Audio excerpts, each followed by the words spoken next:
মুসলিম মোরা ঘুমিয়ে পড়েছি, বিবেকে ঝুলছে তালা, রক্ত মোদের হয়েছে শিথিল, পাপে অন্তর কালা, আসতে পথে আধার নেমে, তাই বলে কি রইবি থেমে, বারে বারে জ্বলবে বাতি, হয়তো বাতি জ্বলবে না, তাই বলে তো ভিড়র মতো বসে থাকলে চলবে না। মুসলিম আমি সংগ্রামী, আমি চিররণবীর, আল্লাহকে ছাড়া কাউকে মানি না, নারাই তাকবীর। মুসলিম যাবে কারবালাতে কঠিন শপথ পড়ে, সেই মুসলিম চিরোত্তম, তাই তো একত্র শপথ নিলাম, আল্লাহ রাজগর ভয়াবার চির শান্তি সুখের নীর, আল্লাহকে ছাড়া কাউকে মানি না, নারাই তাকবীর। কইরে খালেদ কইরে ওমর, এসেছে নতুন বদর, কইরে খালেদ কইরে ওমর, এসেছে নতুন বদর, কোথারে দেখে বিজয়ী তরুণ মুজাহিদ, আবারও কি গাইতে হবে ঘুম ভাঙানো গীত, আবারও কি গাইতে হবে ঘুম ভাঙানো গীত। লা ইলাহা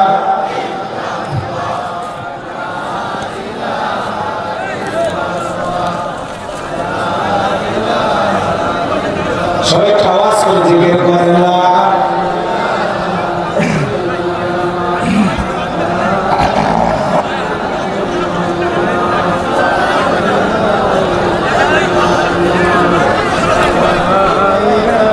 ভাইয়ের পাশে তো চিল্লাচ্ছেন কেন? একটু শান্ত থাকেন না ভাই, কোরআনের মাহফিল আসলে একটু শান্ত থাকতে হবে, কারণ এটা জান্নাতের বাগান, তাই না? জান্নাতের বাগানে আমরা কি ঝগড়া করার জন্য আসছি, চিল্লাপাল্লা করার জন্য আসছি? আসলে বড় গ্যাদারিং হলে বড় সমস্যা, প্রাণ বড় কথা বলা যায় না, এদিকে আওয়াজ ওইদিকে আওয়াজ, এই বলে চাপায়, বলে ঠিক করেন, এই সমস্যা। যে ভাইয়ের এই জায়গায় আছেন আল্লাহর রাস্তায় শান্ত হয়ে যায়, আমরা জিকিরে ব্যস্ত, আর আপনার ঝগড়ায় ব্যস্ত, একটু জিকির করেন।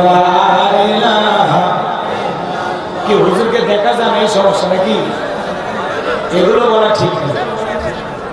আমরা দেখবেন, আমরা দাঁড়াবো 5 মিনিট দাঁড়ায় থাকি, দেখেন তাহলে দেখা করে বাড়ি যায়, হয় এরকম একটু কষ্ট হয়।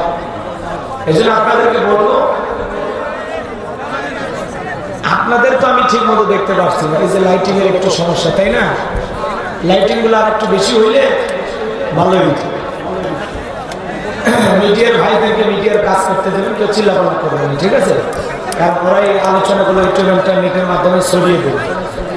আর আমরা চাই ইসলামের প্রচার প্রসারের জন্য এই প্রযুক্তিগুলোকে, যত ধরনের মাধ্যম আছে সবগুলোকে আমাদের কাজে লাগাইতে হবে, কথা বলছি।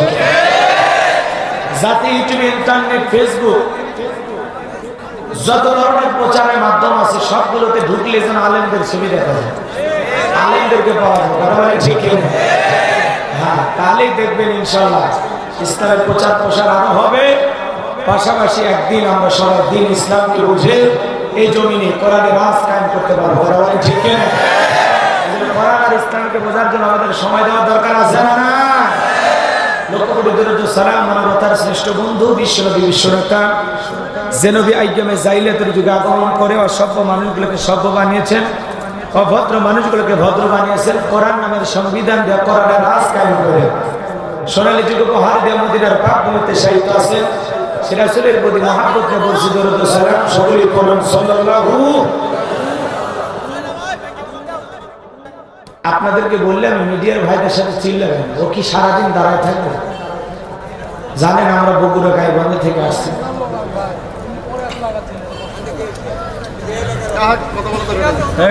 কি বললেন? যে এলাকারই হন কেউ দেখি ভদ্রতা বোঝেন না, বয়স হয়ে গেছে, বলাই হচ্ছে আমার লোক মানে বোঝেন না, হুজুরের সাথে আসছে, তো হুজুরের সাথে যে এত দূর থেকে আসে তার আদর নাই। সরি হুজুরি তো একবার দেখলি যথেষ্ট।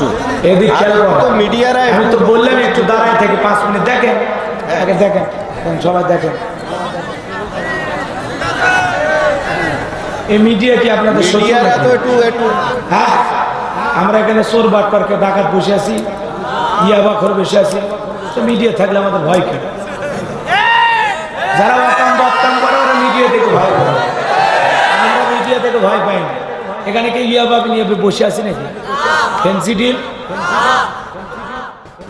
এই ক্যামেরার মাধ্যমে তো এতগুলো মানুষ আসছেন। আমারা যদি ইউটিউব ইন্টারনেটে ওয়াজ না দেখতেন আপনারা চিনতেন নাকি? কেবল মাথা ঠিক হয়েছে নাকি? আজকের আয়োজন লক্ষ লক্ষ টাকা খরচ করে করেছেন, কাল সকালে আর খুঁজে পাবেন কিছু? আর ইউটিউব ইন্টারনেটে ভিডিও থাকলে 2 বছর পরেও দেখতে পারবেন না। আশা শুনিতে একটা মাহফিল হয়েছিল। চেয়ারম্যান সাহেব কথা ঠিক আছে? কবে ডিজিটাল হবে? খালি ডিজিটাল হুজুরে ওয়াজ শুনলে হবে না, শ্রোতা এরপরে কোনো মাহফিলে যদি ক্যামেরা থেকে উল্টো পাল্টা কথা কন, আগে শ্রোতার সাথে আমার মারামারি হবে। কথা কন না কেন? এই আলোচনা, এই যে আপনাদের কিছুক্ষণ পরে ও উঠবে, উঠে যখন হাত তুলবেন, যখন একটু হাসবেন, কাঁদবেন, আলোচনার প্রেক্ষাপটে যা ঘটবে ও আপনাদের চেহারাগুলো ঘুরে ঘুরে তুলবে। ফ্রি ভিডিও করবেন, আছে ফ্রি। আপনার টাকাও দেওয়া লাগিচ্ছে না। আপনি যে ছেলে মেয়ের বিয়েতে রং ঢং করছেন, কত টাকা খরচ করে ওরে আরো বকশিস দেন। এরপরে যদি কেউ কথা কথার খবর আছে, আপনারা বোঝেন না যে ক্যামেরাগুলো লাগানো হয়েছে আপনাদের আলোচনাটা রেকর্ড করার জন্য। ওরা তো আপনাদের শত্রু না, ওরা আপনাদের আরো উপকার করতে আসছে। এই এলাকায় যে বড় দল না, আমি আগে বড় দল, এলাকায় যে একটা মাহফিল হচ্ছে সেটা তো তাম পৃথিবীর মানুষ জানা দরকার। আর সেটা ইউটিউব ইন্টারনেটে না গেলে তো কেউ জানবে না। তাহলে রাজি আছেন তো? হ্যাঁ, আর যান ডিস্টার্ব করেন না। ঠিক আছে, কি হয়েছে? শোনা যায় না? আচ্ছা, আওয়াজ জানা মাইক কোটি লাগাইছো দুলে ভাই? তোর মাইক কই? এই যে লোকগুলো চিল্লাইছে, এই যে বাসে বাসে একটা করে মাইক বা বক্স লাগাইতে পারতিস না? এর পিছনে বক্সের লাইন দিলেও তো হইতো। আসলে শোনেন, মানে আমারে অনেক জায়গায় দাওয়াত দিচ্ছে মানুষ, চিন্তা করে না যে হুজুরের মাহফিলে এত লোক হয়, 2-1000 হবে, কিন্তু সেই জায়গায় যে 2-3 লাখ লোক হয়ে যাচ্ছে কল্পনা করা যায়। এই যে কিছুক্ষণ আগে একটা মাহফিল করলাম, আপনাদের চাইতে 4 গুণ লোক, মানে এত লোক আসছে, ওরা কল্পনাও করতে পারে না। ওরা মাহফিলে লোক দেখে আমার হাত ধরে কান্না করতেছে। বিদেশে হারাইয়া যাব আপনাদের দোষের কারণে, আমি কি আর একা? যখন অপপ্রচার চালাবেন, উল্টা পাল্টা লেখালেখি করবেন, তখন তো বিদেশে যাওয়াই লাগবে। আর যখন ভালোবাসবেন তখন আর যাওয়া লাগবে না। এজন্য সবাই বিদেশে গেলে আবার কারো অসুবিধা হবে। আর যে অবস্থায় খেয়াল করেন, ডেকোরেটরের ভাইকে দুলে ভাই কেন বলছি জানেন? অনেকে বলছে হুজুর কয় কি বলেন তো, আমরা সবাই আদম হাওয়ার সন্তান না? কথা কন না কেন? সেই সূত্রে পৃথিবীর সমস্ত নারী পুরুষ আমরা ভাই বোন। কথা কন না কেন? আদমের সন্তান হিসেবে আমরা সবাই কি ভাই বোন। তো আমার কোনো না কোনো বোনকে বিয়ে করছে। দুলে ভাই বলে ডোনাল্ড ট্রাম্পও তো দুলে ভাই। কথা কন। জো বাইডেন দুলে ভাই, নাসিরও দুলে ভাই। কথা কন। রাগ করেছেন আপনারা? কিছু স্পেশাল আলোচনা হবে, সময়ের প্রেক্ষাপটে আসবে ইনশাআল্লাহ। কষ্ট পাচ্ছেন নাকি আপনারা? এই জন্য রাগজান করেন না। আমি ভূমিকায় বেশি কথা বলবো না, কেন যেন এলোমেলো হয়ে গেল। এই জন্য ডাইরেক্ট আলোচনা চলে যায়। সময় যেহেতু কম, আমার হিসাবে তো 12টায় শেষ করার কথা, তো উঠতে একটু দেরি হয়ে গেল। শোনা যায় না, আমি কি করবো ভাই? চিল্লাই না ভাই। ওখানে একটা বক্স দেওয়ার ব্যবস্থা করা যায় না? এটা সিয়ারে বসে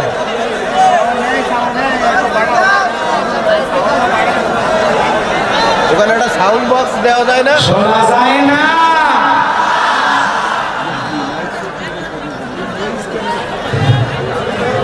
মাইক যে কই লাগাইছে? সাতক্ষীরার সেট নিয়ে আসলে তোমাদের কি সমস্যা হয়? ক টাকা কি বাঁচলে?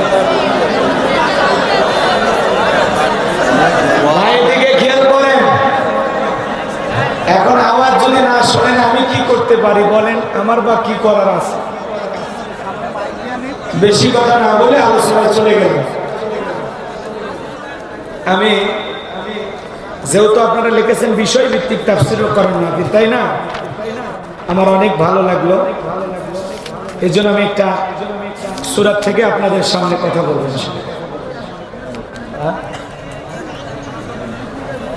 সমস্যা?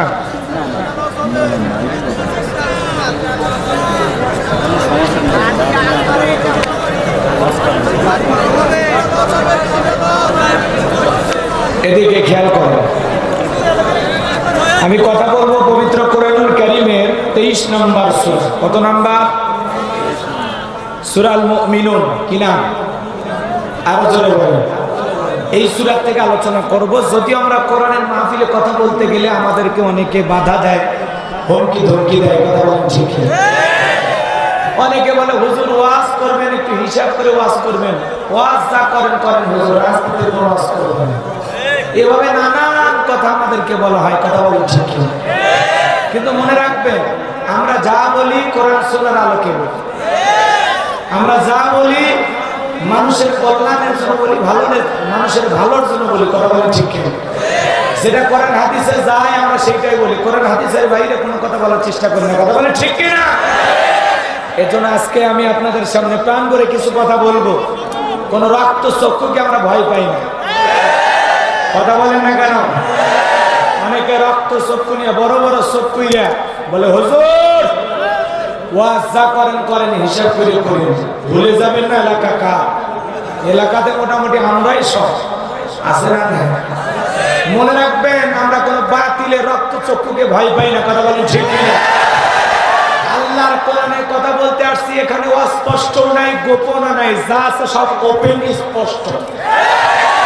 তিবিয়ানান লিকুল্লি শাই, মানব জীবন পরিচালনা করার জন্য রান্নাঘর থেকে পার্লামেন্ট পর্যন্ত যত নিয়ম নীতি দরকার দিয়েছেন বিশ্ব সরকার, কথা বলেন ঠিক কিনা? এই জন্য কোরআনের কথা ওপেনেই বলা রাখবে, কোন বাতিল শক্তিকে থেকে ভয় করা যাবে না, কথা বলেন ঠিক কিনা? মনে রাখবেন, আল্লাহর কোরআনে যারা কথা বলতে আসে তারা কাউকে ভয় পায় না।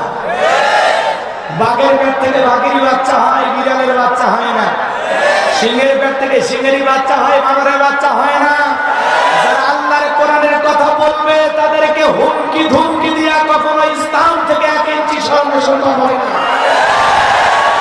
আমরা আজ থেকে 10 বছর আগেও কোরআনের ময়না পাখি যখন খাঁচাই বন্দী হলো তখন মনে বলেছিলাম আর মনে হয় কোরআনের কথা চলবে না।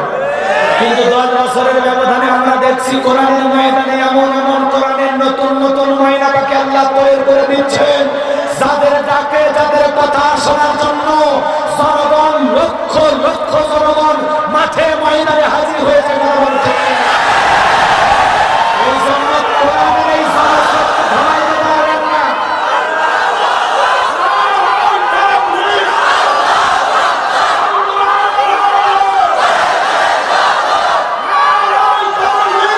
আমাকে একটু বলতে দেন। কোরআনের এই জনস্রোত কোন বাতিল শক্তি থামাইতে পারবে না। আজকে তাকায় দেখেন, সিনেমা হলে মানুষ যায় না, যাত্রা দেখতে মানুষ যায় না, নর্তকীর ডান্স দেখতে মানুষ যায় না, কনসার্টে মানুষ যায় না। এই জন্য নাস্তিক বেঈমানদের মাথা ঘুরে গেছে যে হুজুরেরা কি আকর্ষণ লাগাইলো, কি মধু লাগাই দিল যে হুজুরদের কথা শোনার জন্য লক্ষ লক্ষ মানুষ হাজির হয়। মনে রাখবেন, এই জনস্রোত এখানে তৈরি হয়েছে। আমি আপনাদের উদ্দেশ্যে বলতে চাই, আল্লাহর কোরআন আমার হাতে, বিশ্বাস করেন এখানে গোলাম রব্বানির কোনো কাজ নাই। এখানে মানুষ গোলাম রব্বানিকে দেখার জন্য আসে না, কথা বলেন ঠিক কিনা? এই মানুষজন এখানে একত্রিত হয়েছে, এখানে আমার কোনো কর্তৃত্ব নাই, কথা বলেন ঠিক কিনা? এটা আমার কৃতিত্ব নয়, সব মানুষ এসেছে আল্লাহর কোরআনের কথা শোনার জন্য, কথা বলেন ঠিক কিনা? এই জন্য যারা আল্লাহর কোরআনের জন্য আসে, আল্লাহর দ্বীনের জন্য আসে, তাদেরকে বাধা দিয়া দমাইয়া থামাইয়া দিতে পারবেন না, কথা বলেন ঠিক কিনা? মনে রাখবেন, আমরা কোরআনের কথা বলতে আসি, আর আল্লাহর কোরআনের কথা বলতে গিয়ে যদি ফাঁসির দড়িতেও ঝোলা লাগে, আল্লাহর কোরআনের কথা বলতে গিয়ে যদি জেলখানায় বসে মরা লাগে, আল্লাহর কোরআনের কথা বলতে গিয়ে যদি বাতিলের বুলেটের সামনে বুক পেতে দেওয়া লাগে, আমি গোলাম রব্বানী আল্লাহর কোরআনের জন্য, দ্বীনের জন্য, ইসলামের জন্য এ জীবন বিলিয়ে দিতে রাজি। এরপরে কোন রাম বাম নাস্তিক কোন চালকের কাছে কারা কারা যদি হাত তুলে লাগে।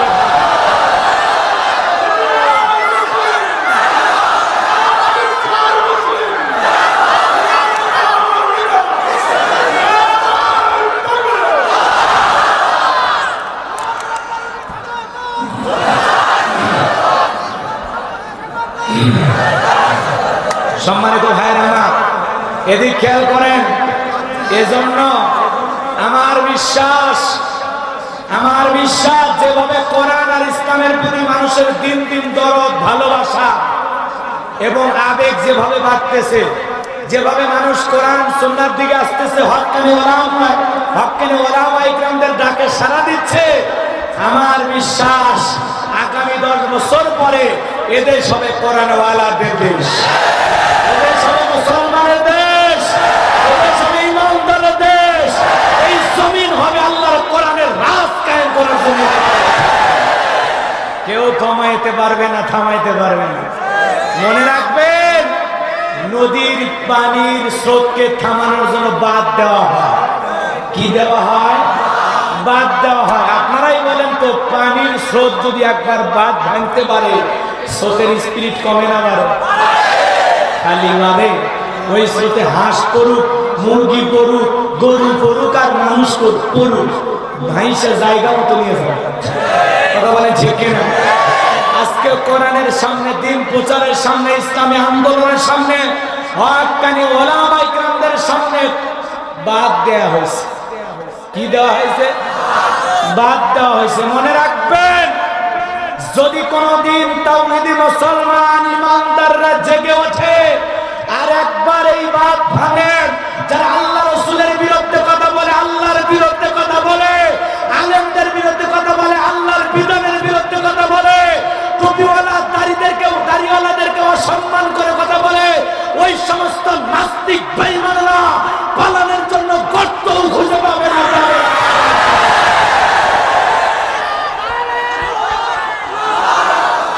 কষ্ট পেয়েছেন আপনারা? এই জন্য সময় আসবে, সুদিন আবারও আসবে, কথা বলেন ঠিক কিনা? হতাশ হওয়ার কোন কারণ। কথা বলবো আপনাদের সামনে সূরা আল মুমিনুন থেকে। কোন সূরা? জোরে বলেন, কোন সূরা? সূরা আল মুমিনুন, পবিত্র কোরআনুল কারীমের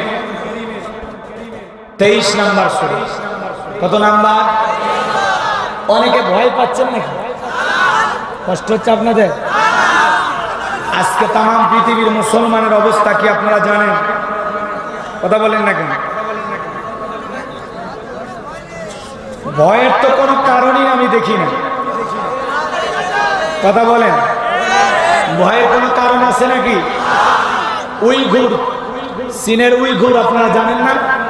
সেখানে উইঘুরে গণহত্যা চালানো হচ্ছে। কানাডার প্রেসিডেন্ট যারা আছেন তারা বলেছেন, আর চীনের যারা প্রেসিডেন্ট আছে ও বলতেছে না, আমরা কোনো গণহত্যা করিনি। কথা কি বুঝতে পারছেন? মন খারাপ করছেন আপনারা, মনে হয় কষ্ট পেয়েছেন।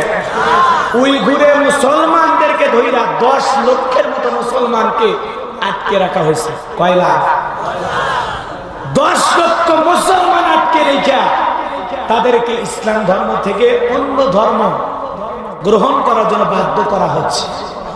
শুধু তাই নয়, তাদের গর্ভপাত করা হচ্ছে। শুধু তাই নয়, তাদেরকে শুকুরের গোশত খাওয়ানো হচ্ছে, জোর করে মদ খাওয়ানো হচ্ছে। কি পরিমাণে নির্যাতন উইঘুরের মুসলমানদের উপরে করা হচ্ছে আপনাদের ভাষায় প্রকাশ করা যাবে না। কথা বলেন ঠিক কিনা?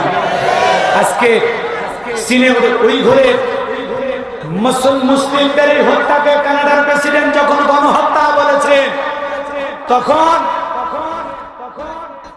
চীনের প্রেসিডেন্ট বলেছেন, নিজের কথা নিজে না বললে এইভাবে মিথ্যা তথ্য আমাদেরকে লাগাবেন না, ওরা নাকি ভালো। কথা বলেন না? চীনের লোকেরা কেমন ভালো আমরা জানি, কথা বলেন ঠিক কিনা? রাগ করেছেন আপনারা? দিলের কানটা লাগায় শুনবেন, পৃথিবীতে যে মহামারী আসছে কোন দেশ থেকে শুরু হয়েছে? ওই দেশে লক্ষ লক্ষ মুসলমানদের উপরে নির্যাতন জুলুম চলেছে, ঠিক কিনা? চাইনা এই সমস্ত অন্য ধর্মাবলম্বী যারা, তারা মুসলমানদেরকে ধৈর্য রমজান মাসে প্রকাশ্যে দিনের বেলায় জোর করে মুখে মদ ঢুকে দিয়েছে। একজন নারীকে ধৈর্য নিয়ে যায় শতজন পুরুষ গণহারে ধর্ষণ করেছে। প্রকাশ্যে মুসলমানকে ধৈর্য নিয়ে যায়, হাত পা কেটে আলাদা করে দেওয়া হয়েছে। এই ধরনের নির্যাতন জুলুম এখনো উইঘুরে মুসলমানদের উপর চলতেছে, ঠিক কিনা? আল্লাহ পাক যেন আমার মুসলমান ভাইদের উপর সাহায্য নাজিল করে। আরো জোরে বলেন আমিন। এই জন্য তাম পৃথিবীর মুসলমানকে ঐক্যবদ্ধ হতে হবে।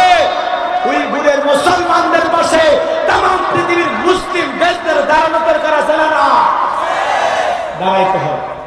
আজকে উইঘুরে মুসলমান মারা হয়, নির্যাতন জুলুম করা হয়, আর কত মুসলমানের রক্ত নিয়ে পৃথিবীর জালেমেরা খেলা করবে, কথা বলে ঠিক কিনা?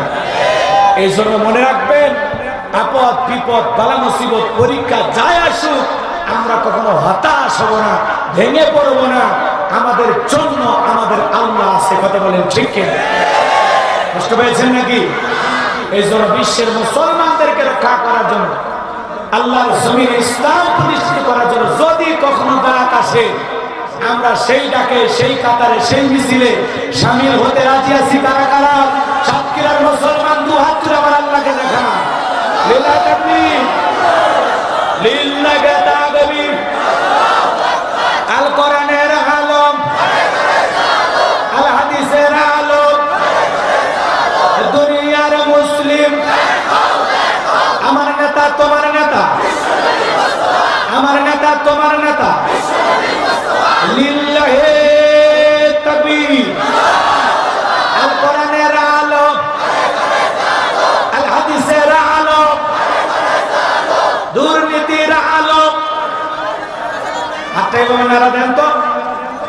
মাশাআল্লাহ, মারহাবা। আসতে কারণ আকে জানা না লাগে, আমার কষ্ট হয়েছে আপনাদের। মুসলমানদের নির্যাতন দেখে শোনেন, একজন মুসলমান, ভালো করে বুঝবেন, আল্লাহ রাসূল বলেছেন তাম পৃথিবীর মুসলমানেরা হলো একটা মানব দেহের মতো। আপনার পায়ে যদি কাটা ফুটে যায়, যন্ত্রণা মাথায় চলে যায়, কথা বলে ঠিক কিনা? পৃথিবীর কোন একটি দেশে, কোন একটি অঞ্চলে একজন মুসলমানের উপরে যদি নির্যাতন হয়, জুলুম হয়, অত্যাচার হয়, সেই মুসলমানের ব্যথায় যদি আপনি ব্যতীত না হতে পারেন, আপনি মুসলমান হতে পারবেন না, কথা বলেছেন। এই জন্য আমাদের দিল কাঁদে উইঘুরের মুসলমানদের জন্য। আজকে তাম পৃথিবীর দিকে তাকান, পৃথিবীর বহু দেশে মুসলমান ইমানদারদের উপর জুলুম অত্যাচার আছে না? কষ্ট লাগে, দুঃখে বুকটা ফেটে যায়। কি অপরাধ এই উইঘুরের 10 লাখ মুসলমান, কি অপরাধ? কোন অপরাধ না, অপরাধ একটাই, আমার আল্লাহকে আল্লাহ বলে মানা। অপরাধ একটাই, আমার রাসূলকে রাসূল হিসেবে মানা। অপরাধ একটাই, আল্লাহর কোরআনের বিধান মোতাবেক চলা। কালেমার পথে, ইমানের পথে, ইসলামের পথে, আল্লাহর পথে, রাসূলের পথে টিকে থাকার জন্য যারা মুসলমান হত্যা করেছো, মনে রাখবা দুনিয়ার জালেমেরা নমরুদের জায়গা হয় নাই, ফিরাউনের জায়গা হয় নাই। আজকে যারা উইঘুরের মুসলমানের উপর নির্যাতন জুলুম করতেছে, এই চীনের জালেমদের জায়গা হবে না, হবে না।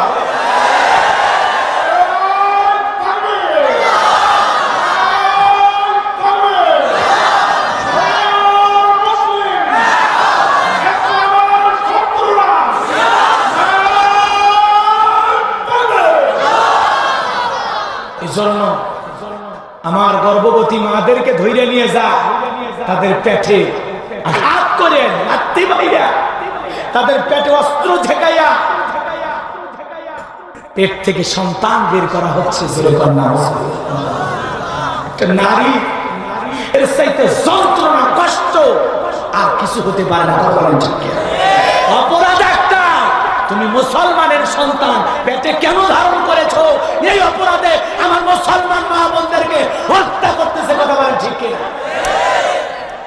চিন্তা করছেন?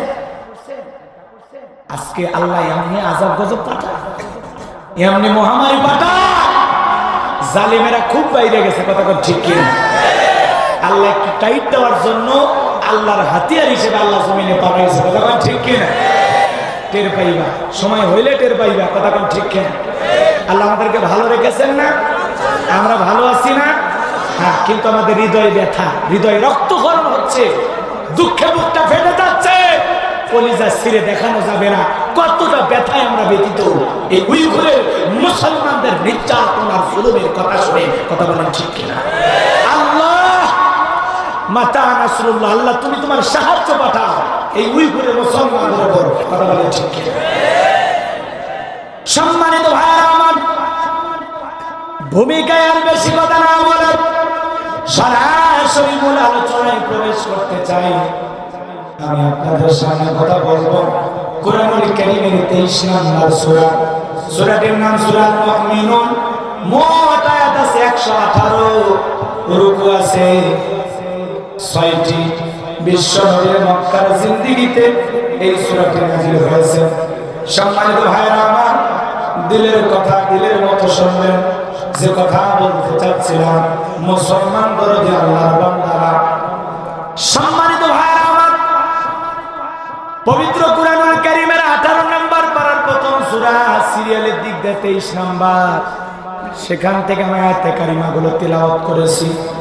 আপনাদের সামনে কিছু কথা বলবো। বাজান, আমার তো কথা বলার কোনো শক্তি নাই, যদি আমার আল্লাহ আমার জবান থেকে কথা না বের করে দেয়। আমাদের কোনো জ্ঞান নাই, জ্ঞান দেওয়ার মালিক কে? ক্বালু সুবহানাকা লা ইলমা লানা ইল্লা মা 'আল্লামতানা ইন্নাকা আনতাল আলীমুল হাকীম। আমাদের কোনো জ্ঞান নাই, জ্ঞান দেওয়ার মালিক কে? আরো জোরে বলেন কে? আল্লাহর কোরআনের কথা শোনার জন্য আমরা আপনারা বসেছেন। মাদান আমি আপনারা বসেছেন বলে তো সেই কোরআনের কথাগুলো শুনে আপনারা ওয়াযাক্কির ফাইন্না যিকরা তানফাউল মুমিনিন। সূরা যারিয়াত ৫৫ নম্বর আয়াত। আল্লাহ বলেন, আমার মুমিন বান্দাদের সামনে যদি কোরআন দিয়ে ওয়াজ করা হয়, কোরআন থেকে উপদেশ দেওয়া হয়, এই কথাগুলো আমার মুমিন বান্দাদের উপকারে আসবে। বলেন সুবহানাল্লাহ। আল্লাহ রাসূল বলেন, মান ক্বালা বিহি সাদাকা, যে কোরআন থেকে কথা বলে সে সত্য কথা বলে। আল্লাহর কোরআন থেকে আপনাদের সামনে কথা বলতে চাই, জবান ছেড়ে সবাই একটু তিলাওয়াত করুন। আউযু বিল্লাহি মিনাশ শাইতানির রাজীম। বিসমিল্লাহির রাহমানির রহিম। বিতাড়িত মদ্দার শয়তানের কাছ থেকে আল্লাহর কাছে আশ্রয় চাচ্ছি। পরম পরমেশ্বর আল্লাহর নামে শুরু করছি। আমরা যে কোনো কাজ শুরু করবো কার নামে? আল্লাহর নামে কাজ শুরু করলে বরকত আছে না নাই? ও সাতক্ষীরার মুসলমান বলেন, বরকত আছে না নাই? হ্যাঁ, যে কোনো কাজের শুরুতে স্মরণ করবো কাকে? কথা বলবো সূরা আল মুমিনুন থেকে। আল্লাহ পাক তার আদরের বান্দা মুমিনদের জন্য সূরা আল মুমিনুন নাযিল করেছেন। যারা অবিশ্বাসী বান্দা কাফের, তাদের জন্য আল্লাহ পাক সূরা কাফিরুন নাযিল করেছেন। কুল ইয়া আইয়ুহাল কাফিরুন। অবিশ্বাসী বান্দা কাফের যারা, তাদের জন্য আল্লাহ সূরা কাফিরুন নাযিল করেছেন। আবার যারা দুই নৌকায় পা দিয়ে চলে, সকালে বলে একটা, বিকালে আর একটা, মুখে বলে একরকম, অন্তরে অন্য আর এক রকম, বৃষ্টি যেদিকে ছাতা করে সেই দিকে দুমুখো শাক, দুমুখো শাক তো ধানে থাকে, দুই দিকে থাকে। কথা বোঝেন নাই? দোলারুমার কাউদের নাম কি? মাশাআল্লাহ, সালাত তো জোরে বলেন কি না? মনে হয় আরো চিল্লা বলেন কি? মুনাফিক। মুমিন চেনা সহজ, কিন্তু মুনাফিক চেনা বড় কঠিন। কাফের চেনা সহজ, কিন্তু মুনাফিক চেনা বড় কঠিন। কাফেরদের মধ্য থেকে মুনাফিকের জন্ম হয় না, হিন্দুদের মধ্য থেকে মুনাফিকের জন্ম হয় না, খ্রিস্টানদের মধ্য থেকে মুনাফিকের জন্ম হয় না, বৌদ্ধদের কাছ থেকে মুনাফিকের জন্ম হয় না, মুসলমানের মধ্য থেকে মুনাফিকের জন্ম হয়।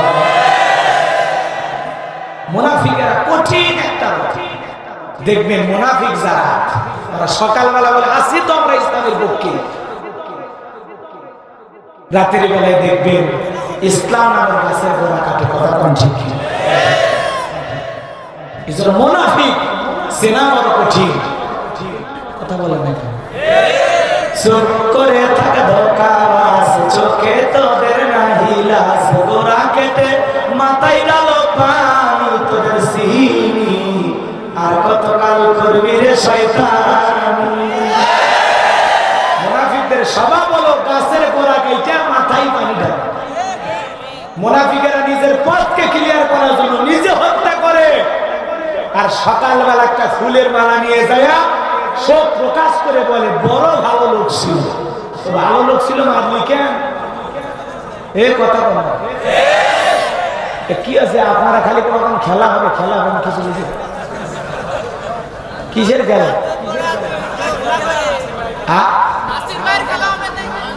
পরে বাবা এত ধৈর্য নাসির নাসির করে তোমরা কি লাভ? এগুলো প্রশ্নের উত্তর তো দিয়েছি ইউটিউব ইন্টারনেটে, দেখুন। কথা আবার কয় নাসির কি হয়েছে? একজন ব্যক্তি এই ধরনের বুঝেই ভুল করুক আর না বুঝেই ভুল করুক, ওরা যা করছে এটা তো আলেম ওলামা মাসলা মাসাইল কোরআন হাদিস গবেষণা করতে বলেই দিছে। কথা কয় না কেন? এরপরে আমরা এই প্রসঙ্গগুলো নিয়ে বারবার কথা না বলি। কথা কি বোঝা গেছে? কষ্ট হয় আপনাদের? এরপরে যদি প্রয়োজন হয় আমি আপনাদেরকে বলবো।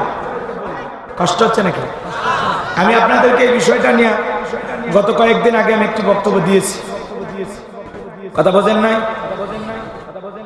এরপরে আপনারা যখন বারবার এই বিষয়গুলো নিয়ে নাড়াচাড়া করবেন তখন তত বেশি সমস্যা হবে।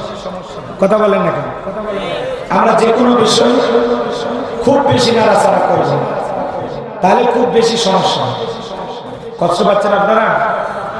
আল্লাহ কোরআনের ভিতরে আমরা জানি যে বর্তমান সমাজে সবচেয়ে বড় সমস্যা হলো পরকীয়া। কথা বলেন কি কি পরকীয়া না? এটা বোঝেন নাকি আপনারা? তো এগুলো বিষয় নিয়ে আমি আপনাদের সামনে কথা বলতে চাই না। তারপরে আলোচনার প্রেক্ষাপটে কথা প্রসঙ্গে যদি এসে যায় আমি আপনাদের সামনে বিষয়টা ক্লিয়ার করার চেষ্টা করবো ইনশাআল্লাহ। যেহেতু সূরা আল মুমিনুন থেকে আমরা কথা বলবো, 4 নাম্বার পয়েন্টে যুবকদের জন্য কিছু স্পেশাল আলোচনা আছে। ততদূর পর্যন্ত আমাকে যদি না যেতে দেন তাহলে তো সমস্যা। তাহলে আমি 2-1টি কথা বলে আপনাদের মাঝ থেকে বিদায় নিয়ে যাই। আমি বলতে চাচ্ছিলাম মুনাফিক সেনা বড় কঠিন।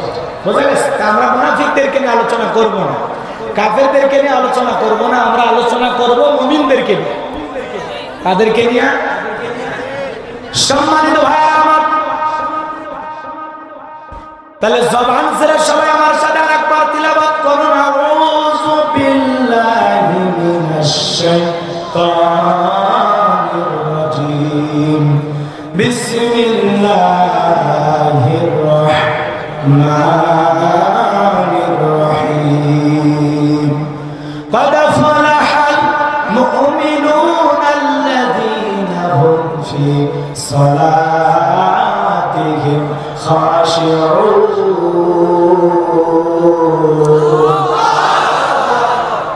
আল্লাহ রাব্বুল আলামিন জানিয়ে দিলেন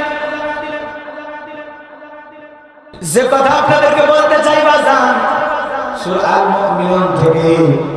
বলেন তো সূরাটি নাজিলের শানে নজুল আছে না? নাজিলের প্রেক্ষাপট আছে না?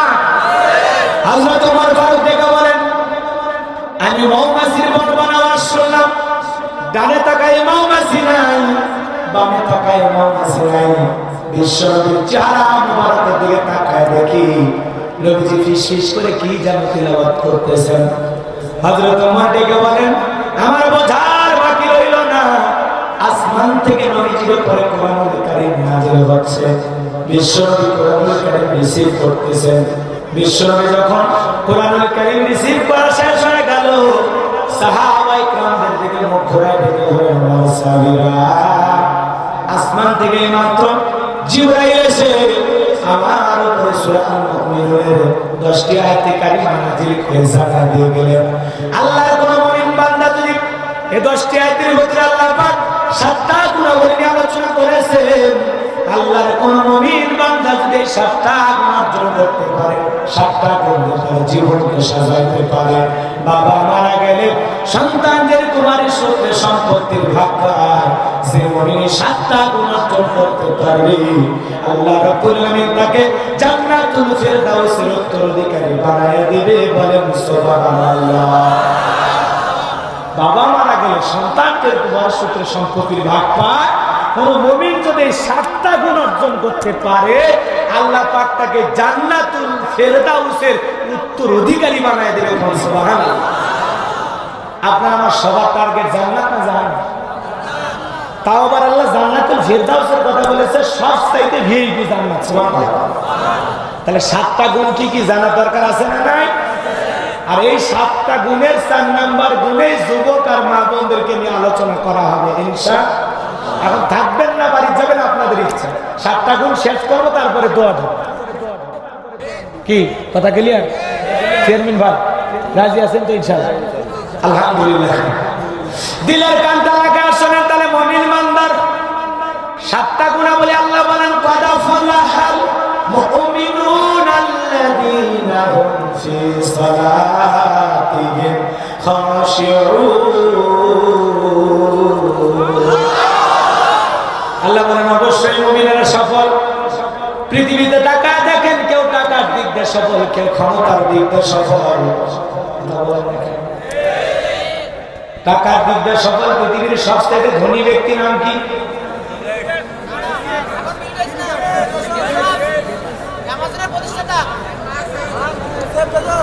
কে?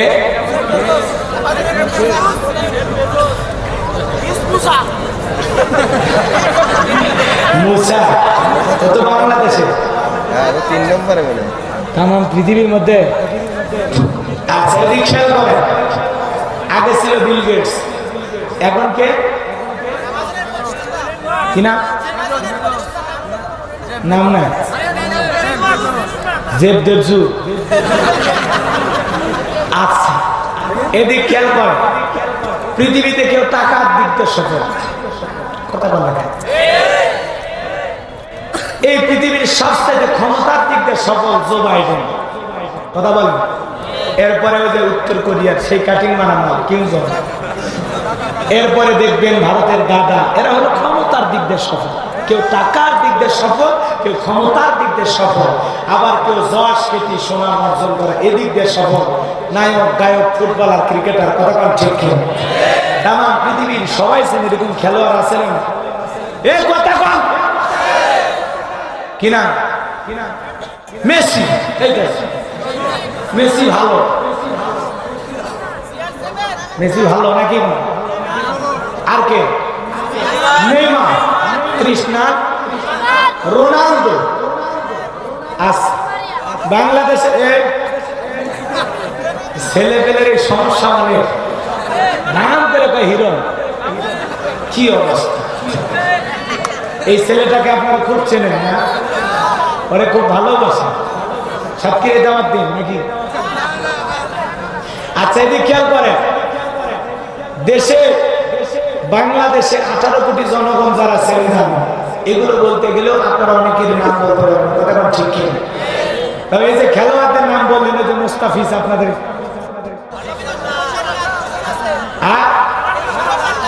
মুস্তাফিজুর রহমান সাতক্ষীরের ছেলে না? কই?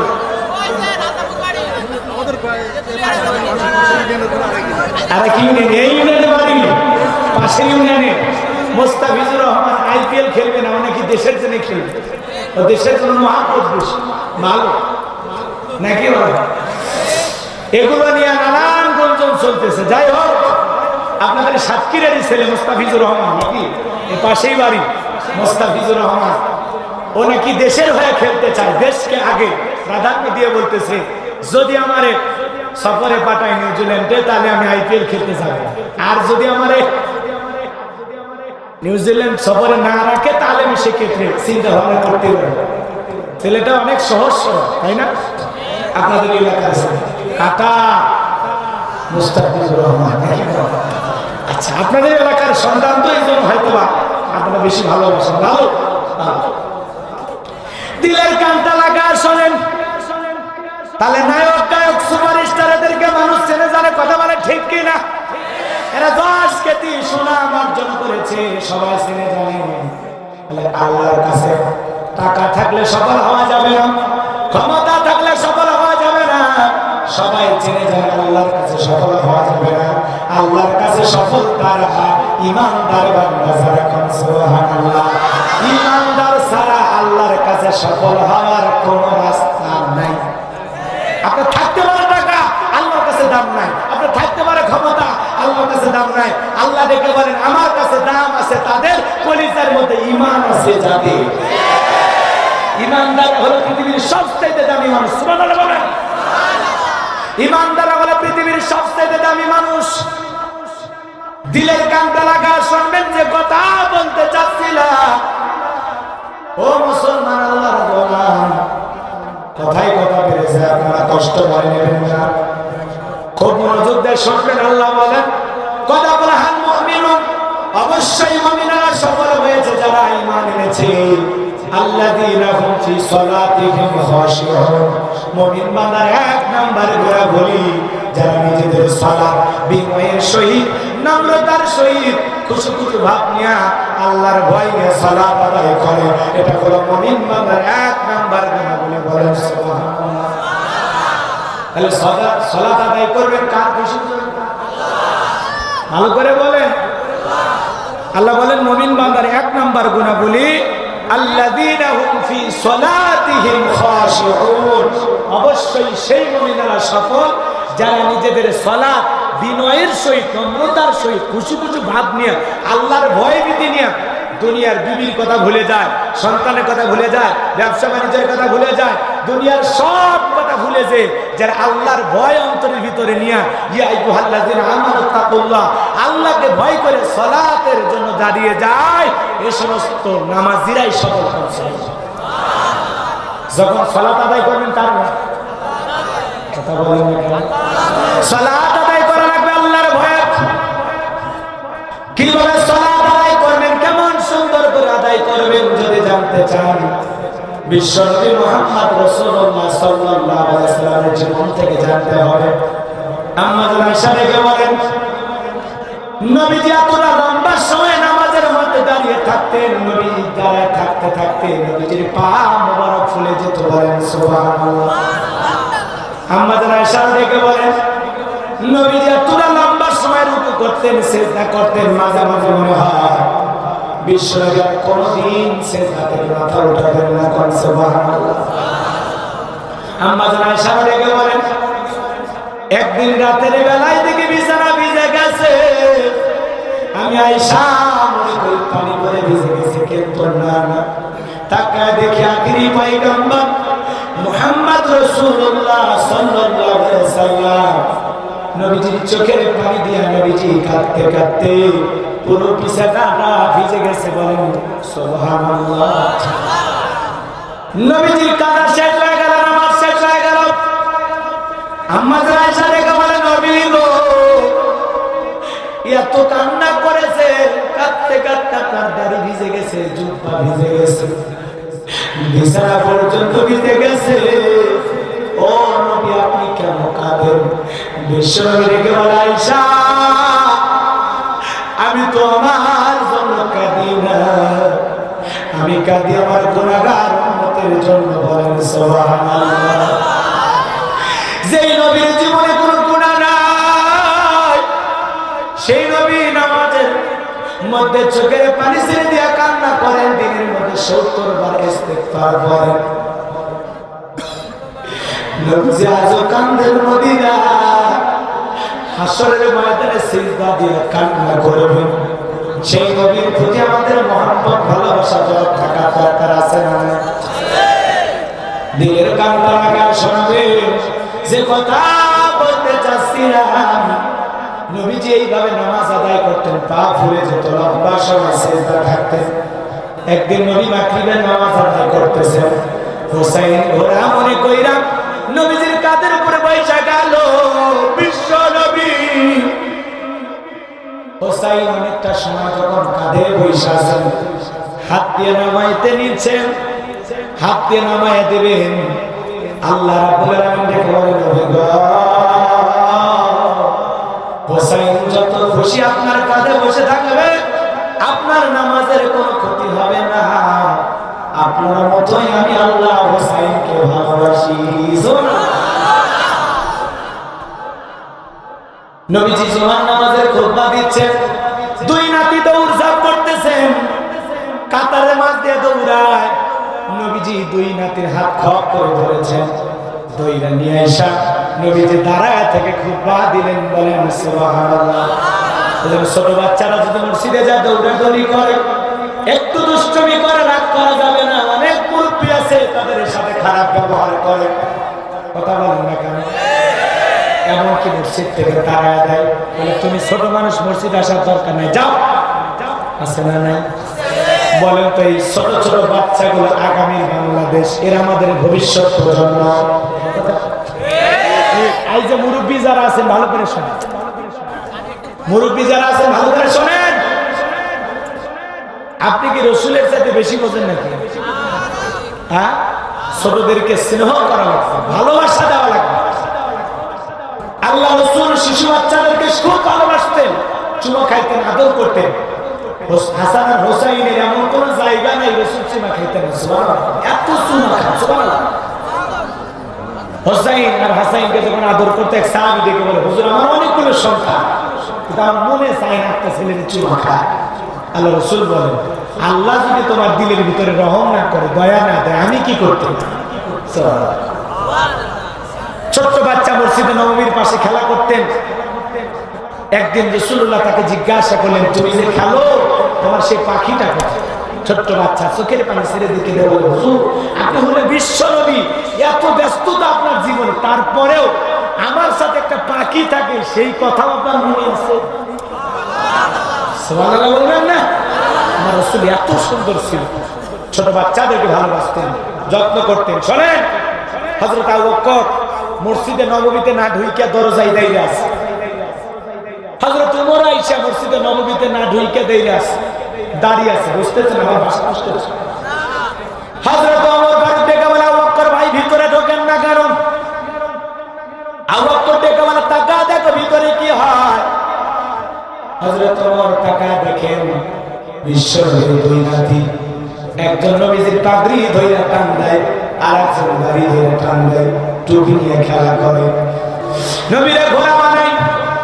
এমন দৃশ্য দেখার পর ওমর ফারুক ডেকে বলে, ও আবু বকর ভাই, আলীর এই দুইটা ছেলে বেয়াদব হয়ে গেছে। ওমর ফারুকের এই কথা শোনার পর আবু বকর এত রাগ করে